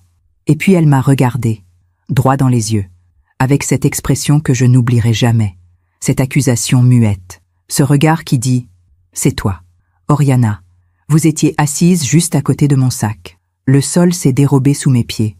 Pardon? Mon sac était posé entre nous deux. Personne d'autre n'a pu... » Samia, arrête tout de suite. Philippe avait haussé le ton, mais pas assez. Philippe, cet argent était pour notre voyage. 4 000 €, elle était la seule assez proche. Samia, ma mère n'a jamais... Comment tu peux en être sûre? Tu la surveilles en permanence? J'ai senti mes mains trembler. J'ai porté la main à mon collier de perles. Ce geste instinctif, ce besoin de me raccrocher à quelque chose, à Henri, à mon ancienne vie, à un temps où j'étais aimée, respectée. Je n'ai rien pris, ai-je murmuré, la voix brisée. Vraiment? Alors où est mon argent? Samia, ça suffit? Philippe s'est levé. Ah, ma mère n'est pas une voleuse. Alors qui a pris mon argent? Le serveur? Les autres clients? Je ne sais pas. Peut-être que tu l'as oublié quelque part. Peut-être que tu ne l'avais jamais sur toi. Tu me traites de menteuse? Je ne te traite de rien. Je dis juste que ma mère n'a rien à voir avec ça. Samia s'est tournée vers moi, les yeux brillants de larmes, ou de colère, ou de calcul. Oriana, ouvrez votre sac. Le temps s'est figé. Quoi? Ouvrez votre sac. Si vous n'avez rien à cacher, vous n'avez rien à craindre. Philippe est devenu livide. Samia, tu ne peux pas lui demander ça. Et pourquoi pas? Si elle est innocente, elle n'a qu'à montrer son sac. Tous les regards du restaurant étaient fixés sur nous. Les serveurs s'étaient arrêtés. Les conversations s'étaient tues. Nous étions devenus un spectacle, une scène pathétique. J'ai regardé mon fils. Il était debout, tremblant, déchiré entre sa mère et sa femme, entre la vérité et le mensonge, entre l'amour et la manipulation. Philippe, ma voix était à peine audible. Tu sais que je n'ai rien pris. Il a hésité, une fraction de seconde. Mais j'ai vu le doute, j'ai vu la peur, j'ai vu la lâcheté. Maman, si tu montres ton sac, on pourra tous être rassurés. Mon cœur s'est brisé, en 1000 morceaux, en 1 million de morceaux. Mon propre fils, mon propre enfant, me demandait de prouver mon innocence. J'ai ouvert mon sac, lentement, dignement, les mains tremblantes. À l'intérieur, mon portefeuille, mes clés, un mouchoir, une photo de Philippe enfant, mon téléphone, pas de liasse de billets. Vous voyez, ai-je dit d'une voix étranglée. Il n'y a rien. Samia a scruté l'intérieur de mon sac, comme si elle cherchait autre chose. Une preuve imaginaire, un coupable à tout prix. Peut-être que vous l'avez déjà caché ailleurs, dans votre manteau. Ou... Samia, ça suffit! Philippe avait crié, vraiment crié cette fois. Tout le restaurant nous regardait. Le maître d'hôtel s'approchait, inquiet, gêné. « Mesdames, messieurs, y a-t-il un problème ?»« Oui. » Samia était hystérique maintenant. « On m'a volé 4 000 €. » Le maître d'hôtel a pâli. « Je vais appeler la direction. Et la police, si nécessaire. » La police. Le mot a résonné comme une gifle. Philippe a regardé Samia. Puis moi. Puis Samia à nouveau. Et puis il a dit les mots qui m'ont tué. « Ma femme ne ment pas. » Il avait crié, devant tous ces gens, devant les serveurs, devant les clients, devant moi. Le silence qui a suivi était assourdissant. J'ai regardé mon fils, cet homme que j'avais élevé seul, cet homme pour qui j'avais tout sacrifié, cet homme qui venait de me trahir publiquement. Nos regards se sont croisés, et dans ses yeux, j'ai vu la honte, j'ai vu le regret, mais surtout, j'ai vu la peur de perdre Samia, la peur d'être seul, la peur d'admettre qu'il avait tout sacrifié pour une illusion. Je me suis levée, lentement, dignement. J'ai pris mon sac, j'ai ajusté mon collier de perles. « Je vois », ai-je dit d'une voix calme, trop calme. « Je vais partir maintenant. »« Maman ?» Philippe avait retrouvé sa voix, petite, brisée. « Non, Philippe, c'est mieux ainsi. »« Maman, attends. Pourquoi faire? Pour que tu m'accuses encore? Pour que tu me fasses fouiller par la police? Je n'ai jamais dit ça. Tu as dit pire, tu as dit que ta femme ne ment pas. Ce qui veut dire que moi, je mens. » Samia s'est levée, triomphante. « Si vous n'avez rien à cacher, pourquoi vous partez ?» Je l'ai regardée, vraiment regardée. Cette femme qui avait volé mon fils, cette femme qui avait détruit notre famille, cette femme qui mentait, trichait, manipulait. Parce que, Samia, contrairement à vous, j'ai encore de la dignité. J'ai traversé le restaurant, tête haute, sous les regards, sous les chuchotements, sous les jugements silencieux. Derrière moi, j'ai entendu Philippe crier « Maman, s'il te plaît !» Mais je n'ai pas regardé en arrière. Je suis sortie dans la rue Saint-Honoré. L'air était chaud, étouffant. Ou peut-être était-ce moi qui ne pouvais plus respirer. J'ai marché, longtemps, sans but, sans direction. Mes talons claquaient sur le trottoir. Mes larmes coulaient librement maintenant. Je ne les retenais plus. J'ai fini par m'asseoir sur un banc, dans un petit square, loin du bruit, loin des regards. Et là, seule dans la nuit parisienne, j'ai pleuré. Pleuré comme je n'avais pas pleuré depuis la mort d'Henri. Parce que ce soir-là, j'avais perdu mon fils. Pas à la mort, pas à la distance. Je l'avais perdu à cause d'un mensonge, à cause d'une femme, à cause de sa propre lâcheté. Et le pire, c'est que je savais. Je savais que Samia avait menti. Je savais qu'elle n'avait jamais eu 4 000 € dans son sac ce soir-là. Je savais que tout cela était calculé, orchestré, pour m'éloigner, pour me détruire, pour me faire disparaître de la vie de Philippe. Et elle avait gagné. Mon téléphone a vibré. Un message de Philippe. « Maman, je suis désolée. S'il te plaît, rentre chez toi en sécurité. On parlera demain. » Demain. Encore une promesse vide. J'ai éteint mon téléphone. J'ai serré mon collier de perles. Et je suis rentrée chez moi. Dans cet appartement trop grand, trop vide, où m'attendaient seulement les fantômes du passé. et le silence insupportable d'un amour maternel brisé. Je n'ai pas dormi cette nuit-là. Pas une minute. J'étais allongée dans mon lit, les yeux fixés au plafond, rejouant en boucle la scène du restaurant. Le regard de Philippe, le cri de Samia, les chuchotements, l'humiliation. Ma femme ne ment pas. Ces 4 mots tournaient dans ma tête comme un disque rayé. Encore et encore, sans fin. Vers 5 heures du matin, j'ai renoncé à l'idée de dormir. Je me suis levée, j'ai fait du café, un café fort, amer, comme ma vie était devenue. J'ai bu ma tasse debout devant la fenêtre, regardant Paris s'éveiller, les premières lueurs de l'aube, les rues encore vides, le ciel teinté de rose et de gris. Henri me manquait terriblement. Si seulement il avait été là, si seulement il avait pu me guider, me conseiller, me dire quoi faire. Mais Henri n'était plus là, et je devais affronter cela seul. Mon téléphone a vibré. Un message de Philippe. « Maman, il faut qu'on parle, s'il te plaît. Appelle-moi. » J'ai fixé l'écran longtemps, très longtemps. Mes doigts tremblaient au-dessus du clavier. Que lui dire? Que lui répondre? J'ai fini par écrire « Pas maintenant, Philippe. J'ai besoin de temps. » J'ai éteint mon téléphone. Je ne voulais plus parler, plus expliquer, plus me justifier. Les jours suivants ont été étranges, comme si le temps s'était arrêté. Je sortais peu. Je mangeais à peine. Je restais là, dans cet appartement, prisonnière de mes pensées. Philippe a essayé de m'appeler. Plusieurs fois. J'ai laissé sonner. Il a envoyé des messages. Je ne les ai pas lus. Puis, le mercredi suivant, quelque chose d'inattendu s'est produit. On a sonné à ma porte, en milieu d'après-midi. Je n'attendais personne. J'ai regardé par le Judas. C'était un jeune homme, la vingtaine, élégant, nerveux. « Madame Mirmont ? Oui, je m'appelle Lucas, Lucas Ferrand. Je travaille au restaurant où vous avez dîné samedi dernier, le Miraval. » Mon cœur s'est serré. Pourquoi un employé du restaurant venait-il chez moi? Je peux entrer? C'est important. J'ai hésité. Puis j'ai ouvert. Lucas est entré, mal à l'aise, tenant une casquette entre ses mains. « Madame, je suis désolé de venir chez vous comme ça, mais je devais vous parler. Je suis serveur au Miraval. J'étais là samedi soir. J'ai tout vu. » Tout vu? L'incident, avec la dame qui vous a accusé, et je ne pouvais pas rester silencieux. Ce n'est pas juste. Il semblait sincère, troublé même. « Asseyez-vous, Lucas. Voulez-vous un café? »« Non, merci. Je ne vais pas rester longtemps. Je dois retourner travailler. Mais il fallait que je vous dise. » Il s'est assis sur le bord du canapé, nerveux, les mains jointes. « Madame Mirmont, ce soir-là, j'étais le serveur de votre table. J'ai servi vos plats. J'ai vu tout ce qui s'est passé.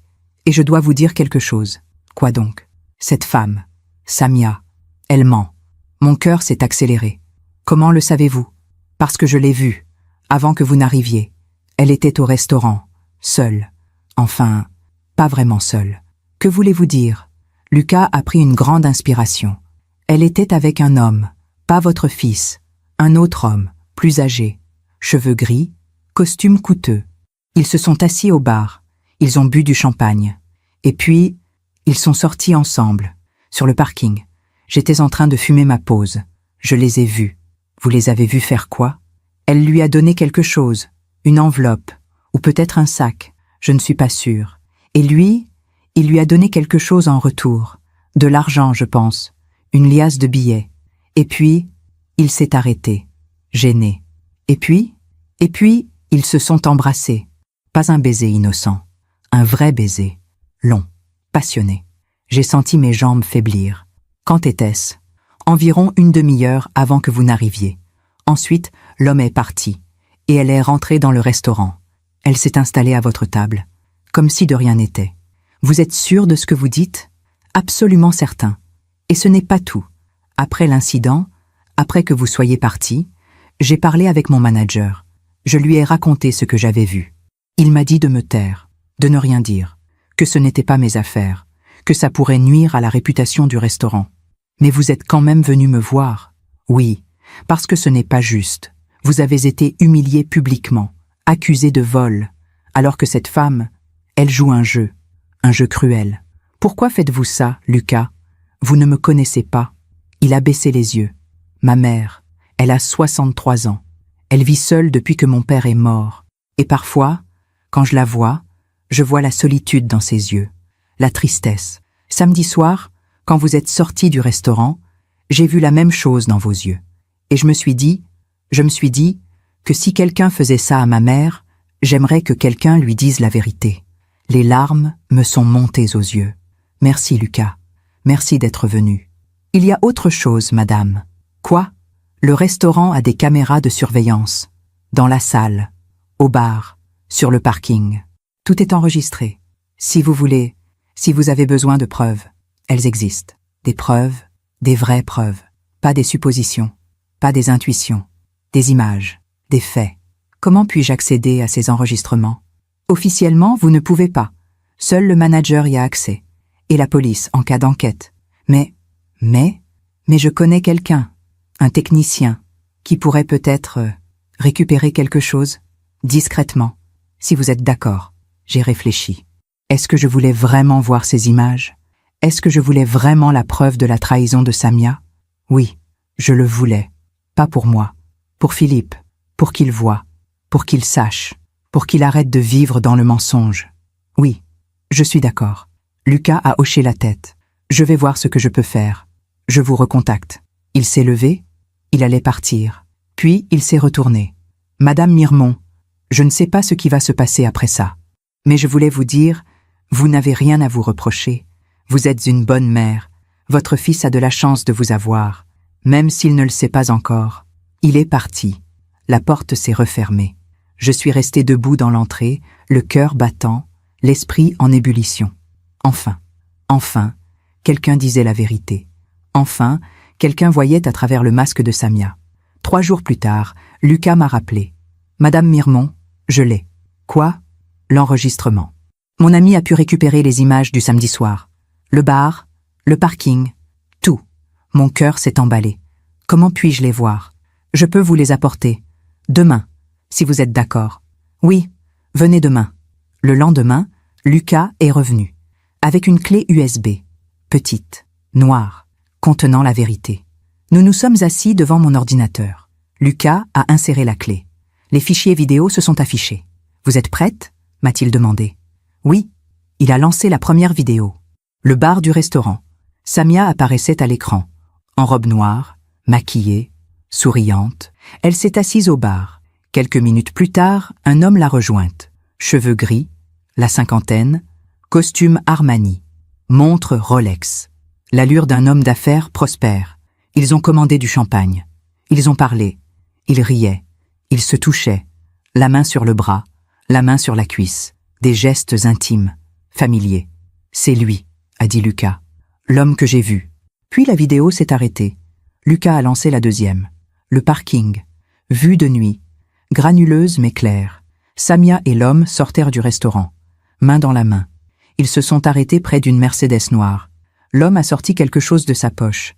Une enveloppe épaisse, blanche. Il l'a tendue à Samia. Elle l'a ouverte. À l'intérieur des billets. Beaucoup de billets. Elle a souri. Elle l'a embrassé. Sur la bouche. Longuement. Passionnément. Puis l'homme est monté dans sa Mercedes. Il est parti. Samia est restée là. Elle a compté les billets. Puis elle les a mis dans son sac. Ce sac griffé. Ce sac que je connaissais bien. Le même sac qu'elle avait au restaurant. Le même sac d'où les 4 000 € avaient soi-disant disparu. Vous voyez, a dit Lucas. Elle avait l'argent avant votre arrivée. Elle l'a reçu de cet homme. Et ensuite, elle a prétendu qu'on le lui avait volé. J'étais sous le choc. Pas surprise, mais sous le choc quand même.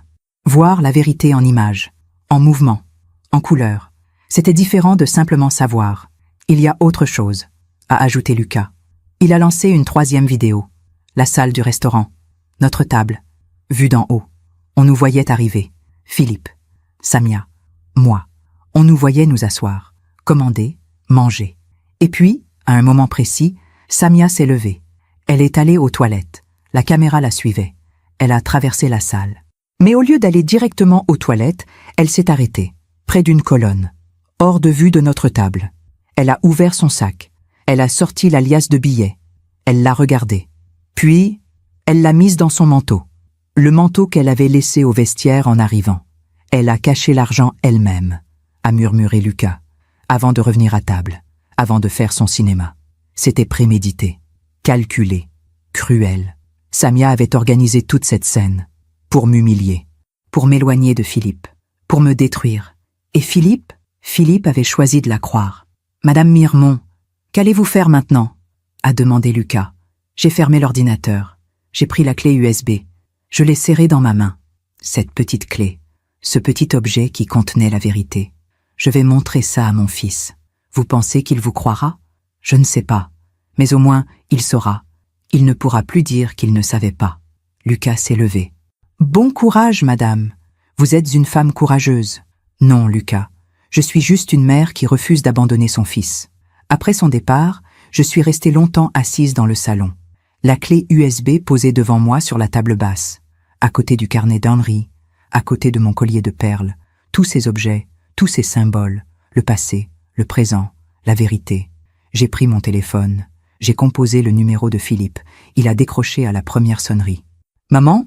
Sa voix était brisée, fatiguée, pleine de regrets. « Philippe, il faut qu'on se voie. »« Oui, maman. Je suis tellement désolée pour l'autre soir, je ne sais pas ce qui m'a pris. Samia était... »« Philippe, ne dis rien. Pas au téléphone. Viens chez moi, demain, à 10h. Seul. »« Seul ? Oui, sans Samia. C'est important. » Un silence, long, hésitant. « D'accord, maman. Je viendrai. À demain, Philippe. » J'ai raccroché. J'ai pris mon collier de perles. Je l'ai porté à mes lèvres, comme une prière, comme une promesse. Demain, mon fils saurait la vérité. Demain, tout changerait. Demain, la justice arriverait. Pas par vengeance, pas par colère, mais par amour, par dignité, par respect de la vérité. Parce que parfois, la plus grande preuve d'amour qu'une mère puisse donner à son fils, c'est de lui ouvrir les yeux, même si cela signifie lui briser le cœur. Cette nuit-là, j'ai enfin dormi, pour la première fois depuis des semaines. Pas d'un sommeil profond, mais d'un sommeil apaisé, comme si le simple fait de détenir la vérité m'avait libéré d'un poids immense.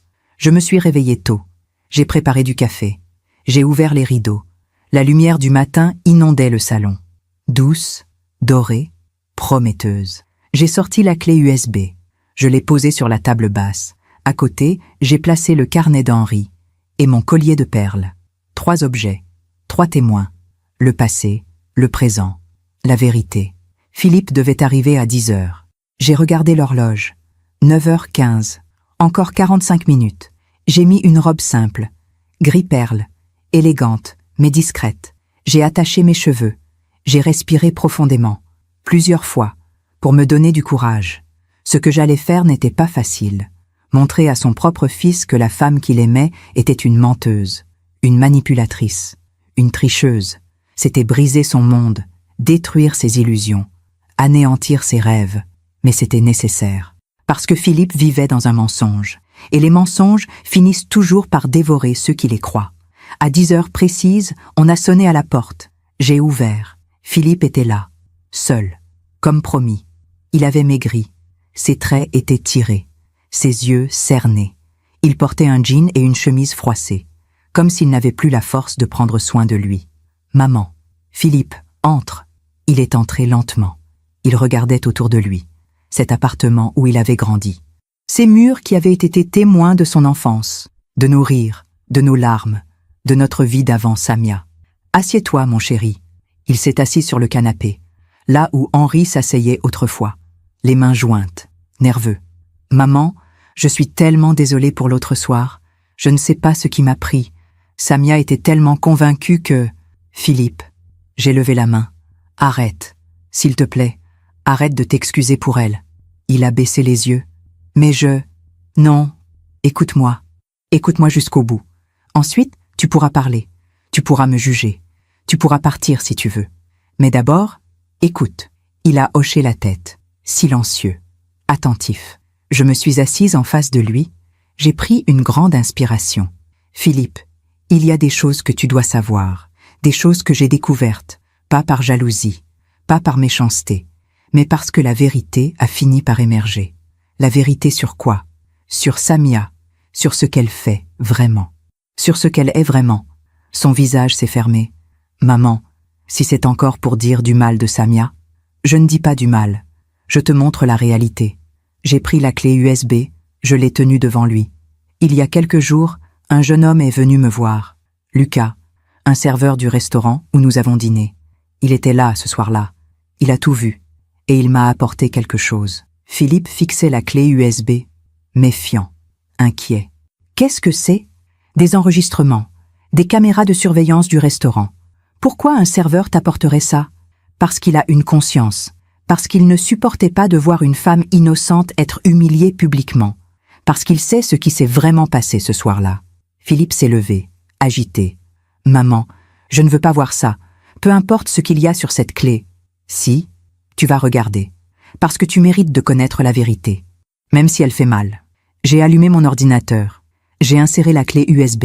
Philippe restait debout, les bras croisés, défensif. « Assieds-toi, Philippe. » « Non, Philippe, s'il te plaît. » Il a fini par s'asseoir, à côté de moi, tendu, le regard fixé sur l'écran. J'ai lancé la première vidéo, le bar du restaurant. Samia apparaissait, seule, puis l'homme aux cheveux gris, le champagne, les rires, les gestes intimes. Philippe ne disait rien, mais je voyais. Je voyais ses mâchoires se serrer, ses poings se fermer, ses yeux se remplir d'une douleur sourde. « Qui est cet homme ?» a-t-il murmuré. « Je ne sais pas, mais regarde la suite. » J'ai lancé la deuxième vidéo, le parking, l'enveloppe, l'argent, le baiser. Philippe a porté sa main à sa bouche, comme pour retenir un cri, ou un sanglot. Non, non, ce n'est pas possible. Si, Philippe, c'est possible, et c'est réel. Mais pourquoi? Pourquoi ferait-elle ça? Parce qu'elle te ment, depuis le début, ou presque. J'ai lancé la troisième vidéo, Samia cachant l'argent dans son manteau, avant de revenir à table, avant de faire son numéro. Elle a tout mis en scène, ai-je dit doucement. Elle a caché l'argent elle-même, pour pouvoir m'accuser, pour m'éloigner de toi, pour me faire disparaître de ta vie. Philippe tremblait. Ses yeux étaient rouges, ses mains crispées sur ses genoux. Je ne comprends pas. Pourquoi? Pourquoi me faire ça? Je l'aime. Je travaille pour elle. Je fais tout pour elle. Parce que Samia ne t'aime pas, Philippe. Elle t'utilise. Non, non, tu te trompes. Elle m'aime. Elle me l'a dit. Des centaines de fois. Les mots sont faciles, mon chéri. Ce sont les actes qui comptent. Et ces actes te trahissent. Il s'est levé. Il marchait de long en large, les mains dans les cheveux, perdu, brisé. Et cet homme? Qui est-il? Je ne sais pas. Peut-être un client, peut-être un amant, peut-être les deux. Mais ce qui est sûr, c'est qu'il la paie. La paie pourquoi? J'ai hésité. Puis j'ai dit la vérité. La dure vérité. Pour sa compagnie, pour son attention, pour ce qu'elle lui donne. Philippe a fermé les yeux. Non, non, tu insinues que... Je n'insinue rien. Je te montre ce qui est. Il est resté silencieux longtemps, très longtemps, debout devant la fenêtre. Le dos tourné, les épaules affaissées. Puis, d'une voix brisée, il a demandé « Depuis combien de temps, tu sais ?» Je me doutais de quelque chose depuis des mois. Mais ces preuves, je les ai depuis quelques jours seulement. Et tu ne m'as rien dit avant? Comment aurais-je pu? Tu ne m'écoutais plus. Tu choisissais toujours Samia, même quand elle me détruisait sous tes yeux. Il s'est retourné. Les larmes coulaient sur ses joues. Je suis désolée, maman. Je suis tellement désolée. Je sais, mon chéri. Je sais. J'aurais dû t'écouter. J'aurais dû voir. Mais j'avais tellement peur. Peur de quoi? Peur d'être seule. Après la mort de papa, je me sentais tellement vide. Et quand Samia est arrivée, elle a comblé ce vide. Ou du moins, c'est ce que je croyais. Il s'est assis à nouveau, la tête dans les mains. Qu'est-ce que je vais faire maintenant? Tu vas affronter la vérité. Tu vas lui parler. Tu vas reprendre ta vie. Mais comment? Comment affronter quelqu'un qu'on aime et qui nous a menti pendant si longtemps? Avec dignité, avec calme, sans colère, parce que la colère ne mène nulle part. Philippe a relevé la tête. Il m'a regardé, vraiment regardé, comme il ne m'avait pas regardé depuis des années. Tu es forte, maman. Comment tu fais pour être si forte? Je ne suis pas forte, Philippe. Je suis juste une femme qui a appris que la vie ne nous laisse pas le choix. Soit on s'effondre, soit on se relève. Et moi, j'ai choisi de me relever. Pour toi, pour moi, pour la mémoire de ton père. Il s'est levé. Il m'a serré dans ses bras. Fort, longtemps, comme il le faisait enfant, quand il avait besoin de réconfort. Merci, maman. Merci de ne pas m'avoir abandonné, même quand je ne le méritais pas. Un fils mérite toujours l'amour de sa mère, même quand il se trompe, même quand il fait mal. Nous sommes restés ainsi quelques minutes, silencieux, réunis. Puis Philippe s'est détaché. Il a essuyé ses larmes. Je vais rentrer. Je vais lui parler. Ce soir. Tu es sûr? Oui. Je ne peux plus vivre dans le mensonge. Sois prudent, Philippe. Samia ne va pas accepter facilement. Elle va nier. Elle va mentir. Elle va peut-être même t'accuser. Je sais, mais cette fois, je ne la laisserai pas faire. Cette fois, je choisis la vérité. Il est parti peu après. Je l'ai regardé s'éloigner depuis ma fenêtre. Mon fils. Mon petit garçon devenu homme, qui allait enfin affronter ses démons. Les jours suivants ont été silencieux. Philippe ne m'a pas appelé. Je respectais son besoin d'espace, son besoin de gérer cette situation à sa manière. Puis, une semaine plus tard, il est revenu, sans prévenir, en plein après-midi. J'ai ouvert la porte. Il était là, seul, valise à la main, les yeux rouges, mais le visage apaisé. « Philippe, maman, je peux rester ici quelques jours ?»« Bien sûr, toujours. C'est ta maison. » Il est entré. Il a posé sa valise dans l'entrée. Il s'est assis sur le canapé, épuisé. Je lui ai montré les vidéos. Et elle a nié. Au début, elle a dit que c'était un montage, que tu avais tout inventé, que j'étais fou de te croire. Et ensuite, je lui ai dit que j'avais contacté le restaurant, que j'avais parlé au manager, que j'avais vérifié. Tout était vrai. Comment a-t-elle réagi? Philippe a souri tristement. Elle a changé de tactique. Elle a pleuré. Elle m'a dit que c'était une erreur, que cet homme était juste un ami, un mentor, qu'elle avait besoin d'argent pour m'acheter un cadeau de mariage, que tout ce qu'elle faisait, c'était pour nous. Tu l'as cru? Non, plus maintenant. J'ai vu son visage quand elle mentait. J'ai vu la panique dans ses yeux. Et j'ai compris. J'ai compris que tout ce que tu m'avais dit était vrai. Qu'as-tu fait? Je lui ai dit que c'était fini, que je ne pouvais plus vivre avec quelqu'un qui me mentait, que je ne voulais plus la voir, que le mariage était annulé. Comment a-t-elle pris ça? Mal, très mal. Elle a crié, elle a menacé. Elle a dit qu'elle allait tout raconter à mes collègues, qu'elle allait me détruire professionnellement, qu'elle allait garder l'appartement et tout ce qui était dedans. Et toi? Je lui ai dit qu'elle pouvait garder l'appartement, garder les meubles, garder tout ce qu'elle voulait, mais qu'elle ne me reverrait jamais. Il a sorti son téléphone, il m'a montré des messages, des dizaines de messages de Samia, colérique, désespéré, manipulateur. « Philippe, reviens, je t'en supplie. Philippe, j'ai fait une erreur, pardonne-moi. Philippe, tu vas me manquer. Philippe, tu n'es qu'un lâche, un ingrat. Philippe, je vais te faire regretter. » Elle n'a pas arrêté depuis 3 jours, a dit Philippe. Mais je ne réponds plus. J'ai bloqué son numéro. C'est fini. Je me suis assise à côté de lui. J'ai pris sa main. Je suis fière de toi, Philippe. Tu n'es pas en colère pour tout ce que je t'ai fait subir? Non, je ne suis pas en colère. Tu étais aveuglé par l'amour, ou par ce que tu croyais être de l'amour. Mais maintenant, tu vois clair. C'est tout ce qui compte. Les semaines ont passé. Philippe s'est installé dans sa chambre d'enfance. Temporairement, disait-il.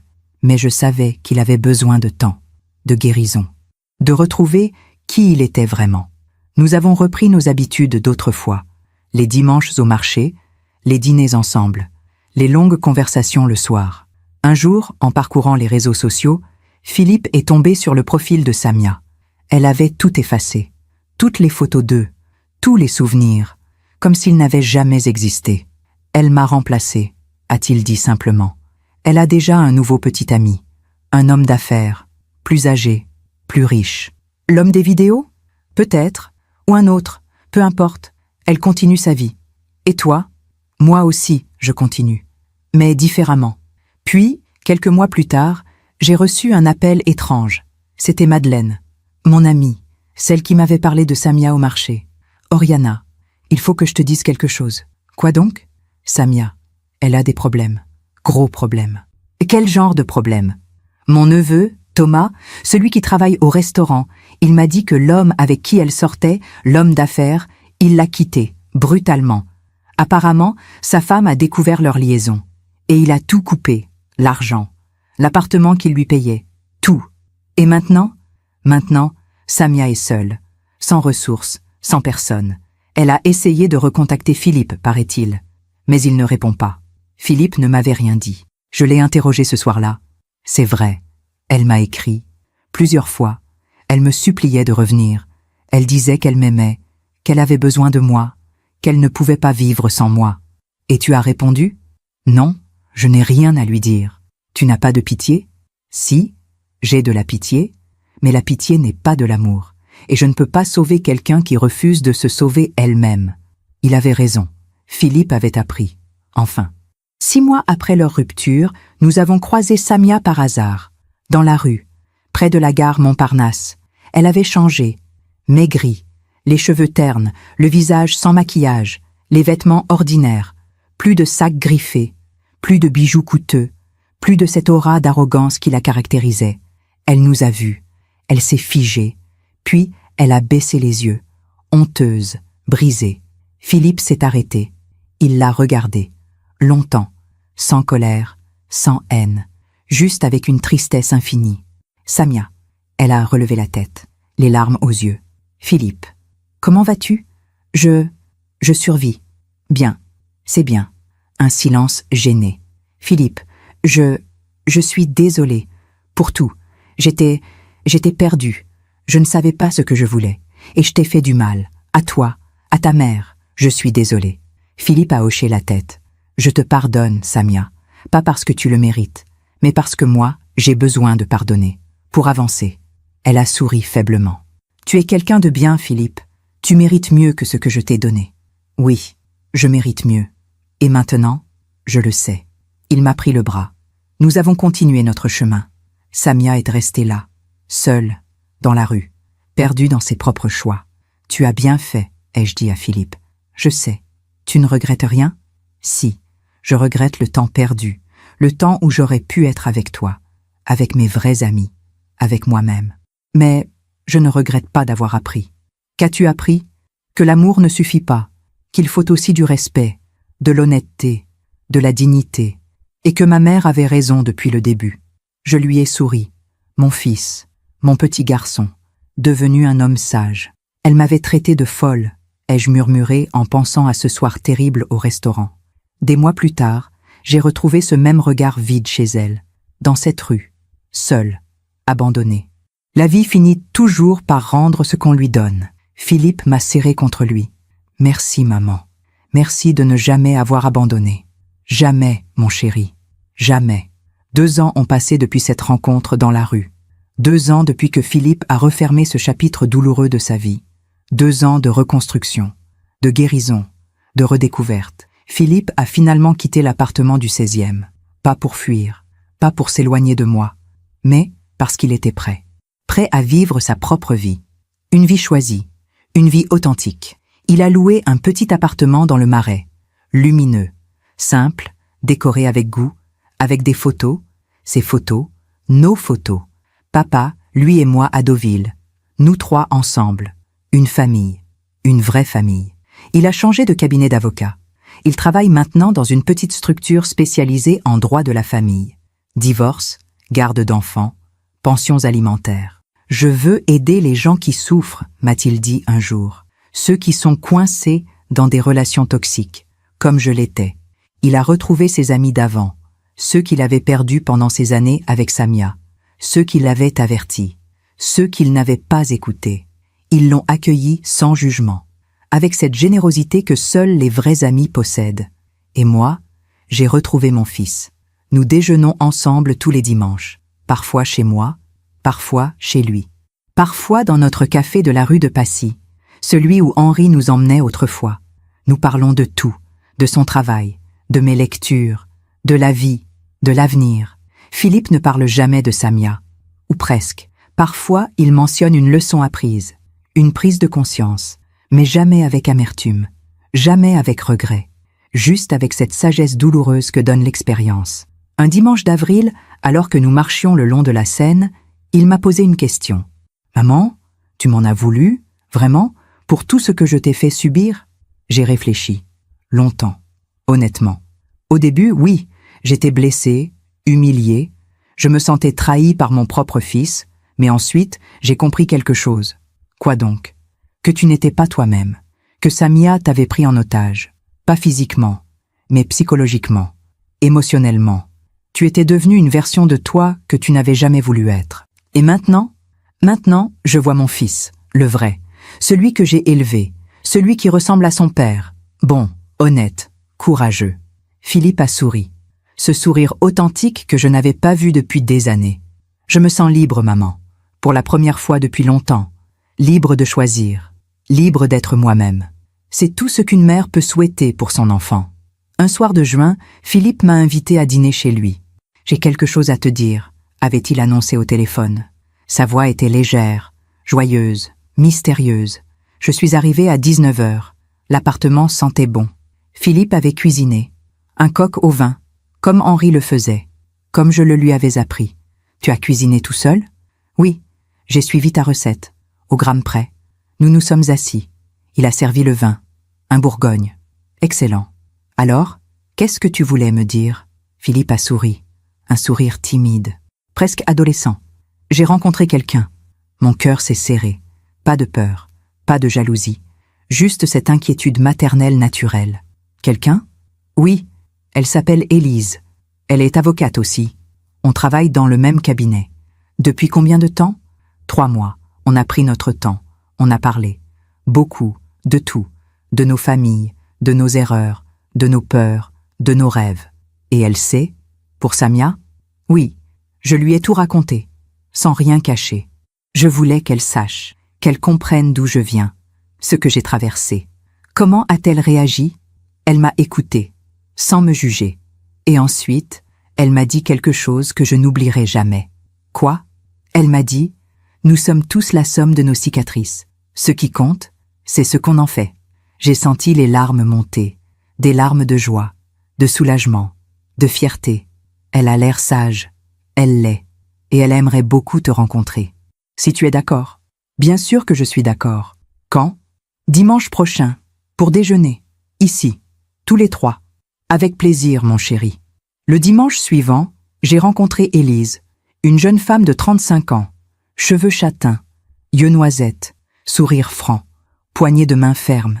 Elle portait une robe simple, bleu marine, pas de maquillage excessif, pas de bijoux ostentatoires, juste une petite chaîne en or, discrète, élégante. Elle m'a embrassée chaleureusement. « Madame Mirmont, Philippe m'a tellement parlé de vous. Appelez-moi Oriana, s'il vous plaît. » Oriana. C'est un très joli prénom. Nous avons déjeuné ensemble. Philippe avait préparé une quiche lorraine, une salade, un fromage, un dessert. Simple, familial, chaleureux. Élise parlait naturellement, sans affectation. Elle racontait son enfance en Bretagne, ses études de droit, son envie d'aider les gens. Elle posait aussi des questions, sur moi, sur Henri, sur notre vie. Des questions sincères, pas par politesse, mais par véritable intérêt. Philippe m'a dit que vous aviez élevé seul après la mort de votre mari. Ça a dû être très difficile. Ça l'a été. Mais j'avais Philippe. Et Philippe avait besoin de moi. On s'est soutenus mutuellement. Vous êtes quelqu'un de fort. Non, je suis juste quelqu'un qui n'a pas eu le choix. Elle a souri. La force, c'est justement ça. Faire ce qu'il faut quand on n'a pas le choix. J'ai regardé Philippe. Il la regardait avec tendresse, avec respect, avec amour. Mais un amour différent, un amour sain, équilibré, réciproque. « Élise, puis-je vous poser une question ?»« Bien sûr. Qu'est-ce qui vous plaît chez mon fils ?» Elle a réfléchi, sérieusement. Sa sensibilité, sa capacité à apprendre de ses erreurs, sa volonté de devenir meilleur, et son amour pour vous. Parce qu'un homme qui aime sa mère est un homme qui sait aimer. Philippe a rougi, gêné, heureux. « Tu vois, maman, je t'avais dit qu'elle était sage. » Après le déjeuner, Élise m'a aidé à débarrasser. Dans la cuisine, elle m'a dit doucement « Oriana, je veux que vous sachiez quelque chose. Je ne suis pas là pour remplacer qui que ce soit. Je suis là pour construire quelque chose de nouveau. Avec Philippe. Et j'espère, avec vous aussi. Merci, Élise. C'est tout ce qu'une mère peut espérer. » Les mois ont passé. Philippe et Élise sont devenus inséparables. Ils voyageaient ensemble. Ils riaient ensemble. Ils construisaient ensemble. Un soir de décembre, Philippe est venu me voir, seul. Il tenait une petite boîte dans sa main. « Maman, j'ai besoin de ton avis. » Sur quoi? Il a ouvert la boîte. À l'intérieur, une bague. Simple, élégante, un solitaire en or blanc. Je veux demander Élise en mariage. Mon cœur a bondi. De joie, de peur, d'espoir. Tu es sûr? Oui. Cette fois, je suis sûre. Comment le sais-tu? Parce que tout est différent. Avec Samia, j'avais toujours peur. Peur de la perdre, peur de la décevoir, peur de ne pas être assez. Avec Élise, je me sens complet. Je suis moi-même. Et c'est suffisant. Alors, tu as ma bénédiction. Il m'a serré dans ses bras. Merci, maman. Quand vas-tu lui demander? Ce week-end. Je l'emmène en Normandie, sur la plage de Deauville, là où papa nous emmenait. Les larmes me sont montées aux yeux. Henri serait si fier de toi. Je sais, je le sens. Parfois, comme s'il était là, à côté de moi, me guidant. Il est là, Philippe, toujours. Philippe a demandé Élise en mariage sur la plage de Deauville, un matin de décembre, froid, venteux, magnifique. Elle a dit oui, évidemment. Le mariage a eu lieu 6 mois plus tard, en juin, pas dans un château, pas avec 200 invités, mais dans une petite église de campagne, en Bretagne, près de la famille d'Élise, avec 50 personnes, leurs vrais amis, leur vraie famille. J'ai porté une robe beige claire, élégante, discrète. Et bien sûr, mon collier de perles, ce collier qui m'avait accompagné à travers tout. La joie, la douleur, la perte, la reconstruction. Philippe m'a conduite à mon siège, au premier rang, à côté de la mère d'Élise, une femme douce, souriante, qui m'a pris la main pendant la cérémonie. Quand Philippe et Élise ont échangé leurs vœux, j'ai pleuré. Mais cette fois, c'étaient des larmes de bonheur, de gratitude, de paix. À la fin de la cérémonie, Philippe est venu me voir. Il m'a embrassé. Merci, maman, pour tout, pour avoir cru en moi, même quand je ne croyais plus en moi-même. C'est le rôle d'une mère, mon chéri. Croire, toujours. Aujourd'hui, alors que j'écris ces lignes, je suis assise dans mon salon. Le même salon où Philippe a grandi, où Henri lisait son journal, où nous avons ri, pleuré, vécu. Philippe et Élise viennent déjeuner demain. Ils veulent m'annoncer quelque chose. Je crois savoir quoi. Le sourire d'Élise. La main de Philippe sur son ventre. Les signes sont là. Je vais être grand-mère. Henri serait tellement heureux, tellement fier. Parfois, la nuit, quand je ne peux pas dormir, je repense à tout ce qui s'est passé. Samia, l'humiliation, la douleur, la rupture, la guérison. Et je me dis que tout cela avait un sens, un but. Si Samia n'était jamais entrée dans nos vies, Philippe n'aurait jamais appris, il n'aurait jamais grandi, il n'aurait jamais compris ce qu'est le véritable amour, le respect, la dignité. Samia a été une épreuve, une leçon, une cicatrice nécessaire. Et maintenant, cette cicatrice s'est transformée en sagesse. Je ne sais pas ce qu'est devenue Samia. Je ne cherche pas à savoir. J'espère au fond de moi qu'elle a trouvé son chemin, qu'elle a appris, qu'elle a changé. Mais ce n'est plus mon combat. Ce n'est plus mon histoire. Mon histoire, c'est Philippe. C'est Élise. C'est ce bébé qui va naître. C'est cette famille qui continue. Malgré tout. Malgré les épreuves. Malgré la douleur. Mon histoire, c'est la preuve que l'amour d'une mère ne meurt jamais. Même quand il est rejeté. Même quand il est blessé. Il attend. Il espère. Il persévère. Et un jour, il triomphe. Ce matin, en rangeant mes affaires, je suis tombée sur le carnet d'Henri. Je l'ai ouvert. J'ai relu cette phrase qu'il avait écrite avant de mourir. Un fils doit apprendre à voir les gens tels qu'ils sont, pas tels qu'il voudrait qu'ils soient. C'est la plus grande leçon qu'un père puisse transmettre. Et j'ai ajouté, de ma propre main, juste en dessous, et une mère doit apprendre à laisser son fils faire ses propres erreurs, à le laisser tomber, à le laisser se relever, parce que c'est ainsi qu'on devient un homme. J'ai fermé le carnet. Je l'ai posé à côté de mon collier de perles. Ces deux objets, ces deux symboles, le passé et le présent. Henri et moi, ensemble, toujours. Demain, Philippe viendra avec sa femme. Ils m'annonceront qu'un bébé est en route. Je feindrai la surprise. Je pleurerai de joie. Et la vie continuera. Belle, imparfaite, vraie. Si mon histoire aide ne serait-ce qu'une femme à ouvrir les yeux, alors tout cela aura eu un sens.